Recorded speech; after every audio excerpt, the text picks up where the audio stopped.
Theorem देखा था। आज हम देखेंगे कंटिन्यूटी एंड डिसकंटिन्यूटी क्या होती है फंक्शन की।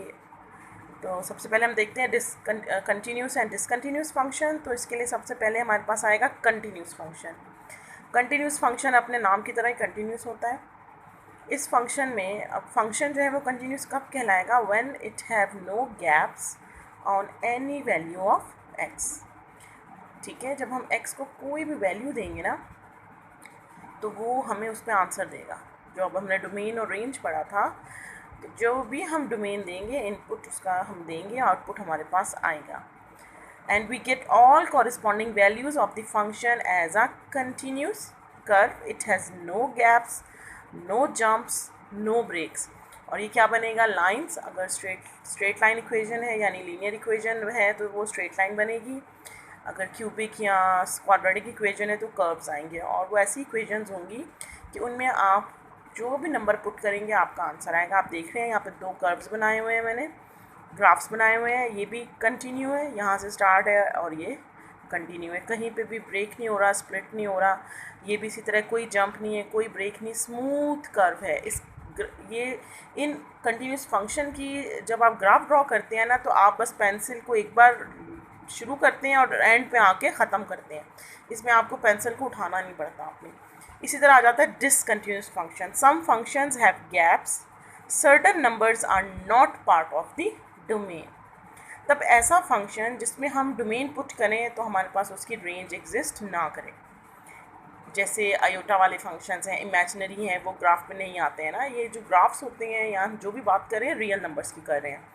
अगर आपके पास अंडर रूट में कोई टर्म है, जैसे 1 माइनस एक्स है, तो अगर आप 1 की जगह माइनस एक्स की जगह 1 ज़ीरो पुट कर दें, नहीं 1 माइनस एक्स है, अगर आप एक्स की जगह पे 2 पुट कर दे, 3 पुट कर दे, 4 पुट कर दे, तो आपके पास अंडर रूट में माइनस आ रहा है और उसका मतलब है इमेजिनरी। तो वो आपके पास ऐसा नंबर है डोमेन का जो आपको इनपुट करने से आउटपुट नहीं आ रहा।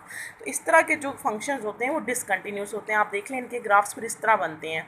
कुछ नंबर्स पे आपको ये कर्व देगा, फिर बीच में कुछ नंबर्स पे वो एग्जिस्ट ही नहीं कर रहा होगा, दोबारा पुट करेंगे तो इस तरह आएगा।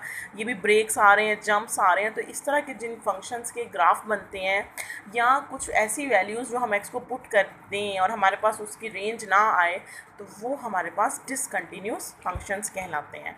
अब हम चलते हैं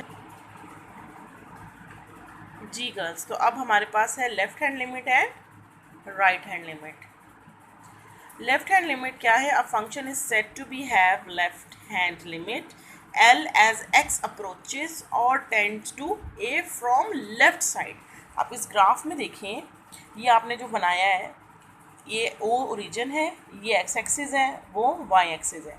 इसमें आप देखें यहाँ पे x जो है वो किसको टेंड कर रहा है, A को।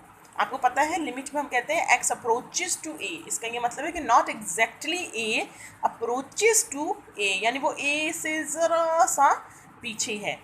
तो ये फंक्शन है आपके पास, ये किस साइड से आ रहा है, लेफ्ट साइड से आ रहा है, इसलिए हम इसके ऊपर जो लिमिट लगाएंगे वो लेफ्ट हैंड लिमिट होगी। हम उसके ऊपर छोटा सा एक माइनस का साइन डाल देते हैं। ये limit x approaches to a f of x is equals to l। इसी तरह राइट हैंड लिमिट है आपके पास, a function is said to have right hand limit m as x approaches और टेंड्स टू a। अब आप इस graph में देखिए, आपका जो x है वो राइट हैंड साइड से a को अप्रोच कर रहा है, यानी a से मामूली सा वो बड़ा होगा, बिल्कुल इतना रेयर जो इक्वल्स टू 0 हो, इतना सा इंक्रीमेंट होगा। तो दैट्स वाई ये इसकी राइट हैंड लिमिट है। इसमें आप देखिए आपने a के ऊपर छोटा सा प्लस साइन डाल दिया, limit x approaches to a f of x is equals to m। तो ये है left hand limit and right hand limit. It depends कि आपका x किस साइड से अप्रोच कर रहे हैं। अगर आपको ये मेंशन ना किया हो तो आप जस्ट लिमिट फाइंड करते हैं, अगर मेंशन किया हो तो फिर आपने left hand limit and right hand limit भी फाइंड करनी है। जैसे इस क्वेश्चन में देख लेते हैं, फंक्शन आपको गिवन है एक्स स्क्वायर प्लस 3, कब, when x is less than और इक्वल टू 1, यानी कि x 1 के इक्वल का मतलब ये है कि हमने जो लिमिट पुट करनी है ना वो x अप्रोचेस टू 1 करनी है।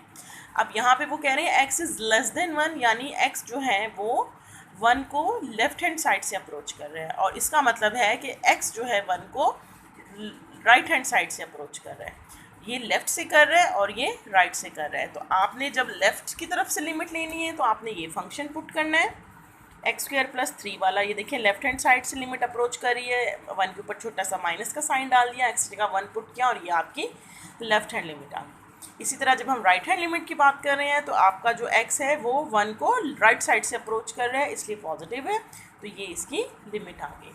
तो ये है left hand limit and right hand limit. ये तो बात होगी कंटिन्यूटी, डिसकंटिन्यूटी और लेफ़्ट और राइट की। अब हमने ये देखना है कि फंक्शन किस तरह में पता चलेगा कि इस पॉइंट पर कंटिन्यू है या नहीं। फंक्शन को वैसे तो चेक करने के लिए डोमेन और रेंज में तो हम वैल्यूज़ पुट कर लेते हैं ना, इसमें हमें एक स्पेसिफिक वैल्यू दी जाएगी जिसमें हमने फंक्शन की कंटिन्यूटी चेक करनी होती है। तो इसकी 3 कुछ कंडीशंस है, पहले उनको देख लेते हैं। A function is said to be continuous at a point A if it satisfy the following conditions। क्या conditions है? First of all, the point A, यानी वो जो आपको point given होगा वो एक इंटरवल में से ही गिवन होगा, उसकी डोमेन के इंटरवल में से, वो क्या होना चाहिए, उसमें होना चाहिए, मतलब उसकी लिमिट में होना चाहिए। आप उस वैल्यू को पुट करें तो आपका आंसर आना चाहिए। जैसे फंक्शन आपके पास कोई सा भी है, जैसे x+1 ले लें और आप x मतलब कहते हैं कि x जो है वो अप्रोच कर रहा है 1 को, तो हमने उसको पहले वैल्यू चेक करनी है 1 पे। तो 1 + 1 2, यानी आंसर आ गया, इट्स मीन कि ये सेटिस्फाई कर रहे हैं। एग्जाम्पल्स हैं आगे हम उसमें देखेंगे। दूसरी बात ये है हमारे पास कि हमारा जो लिमिट का आंसर है वो सेम टू सेम वही आना चाहिए जो वैल्यू पुट करने के बाद आया है। और अगर लेफ़्ट और राइट की बात हो रही है तो ये कंडीशन इसकी थर्ड है जो बहुत मस्ट है, left hand limit is equals to right hand limit and it is equals to value of a function. ठीक है, ये हम अभी चेक करेंगे एग्जाम्पल्स में, आपको समझ आ जाएगा। चलें इसकी एग्जाम्पल पहले देख लेते हैं।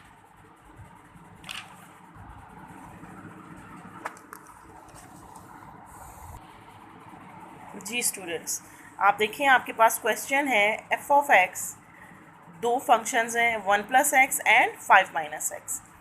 फर्स्ट फंक्शन आपने कब यूज़ करना है? When x is less than 2।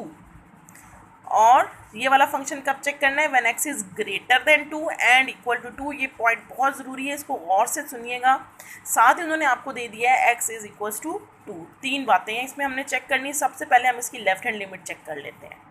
Left hand limit के लिए आपके पास लेस की बात हुई है तो लेस वाला फंक्शन लगेगा, क्या आ गई? 3। अब हम चेक करेंगे इसकी राइट हैंड लिमिट।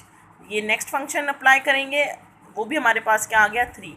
यहाँ से हमारे पास आ गया left hand limit is equals to right hand limit. इससे पता लगा कि f(x) एग्जिस्ट करता है। हम ये नहीं कह रहे हैं कि ये कंटिन्यू है या डिसकंटिन्यू है, अभी तक हमने ये बात की है कि इसकी लिमिट एग्जिस्ट कर रही है। नेक्स्ट हमने चेक करना है वैल्यू ऑफ फंक्शन भी अगर सेम है तो फिर हम कहेंगे कि ये फंक्शन जो है x इज इक्वल्स टू 2 पे कंटिन्यूस है। तो वैल्यू ऑफ फंक्शन आप कैसे चेक करते हैं? ये देखिए क्वेश्चन में उन्होंने आपको इस वाले में कहा है कि x इज़ लेस देन 2 और कोई बात नहीं की। इसमें उन्होंने कहा है x is greater than 2 and x is equals to 2। It's mean कि इस वैल्यू पे आपने इसकी राइट हैंड लिमिट भी चेक करनी है और वैल्यू ऑफ द फंक्शन भी 2 है। तो वैल्यू ऑफ द फंक्शन को हम क्या पुट करेंगे? x इज़ इक्वल्स टू 2 इस वाले में। तो जब आपने पुट किया आपके पास क्या आया? 3। तो आपकी फंक्शन एग्जिस्ट कर रहा था, लिमिट एग्जिस्ट कर रही थी, तो वैल्यू ऑफ फंक्शन भी एग्जिस्ट कर रहा है। तीनों के आंसर सेम है, तो इससे ये प्रूफ हुआ। ये देख लें, इसको जब हमने चेक किया तो function is continuous at x is equals to 2। इसी तरह अगर आप देखें ये जो नेक्स्ट क्वेश्चन है, इसमें देखें एक 4 आ रहा है और एक 2 आ रहा है, इसकी लिमिट ही एग्जिस्ट नहीं करी, तो आपको इसकी value of the function check करने की ज़रूरत ही नहीं है और ये फंक्शन डिसकंटिन्यूस है।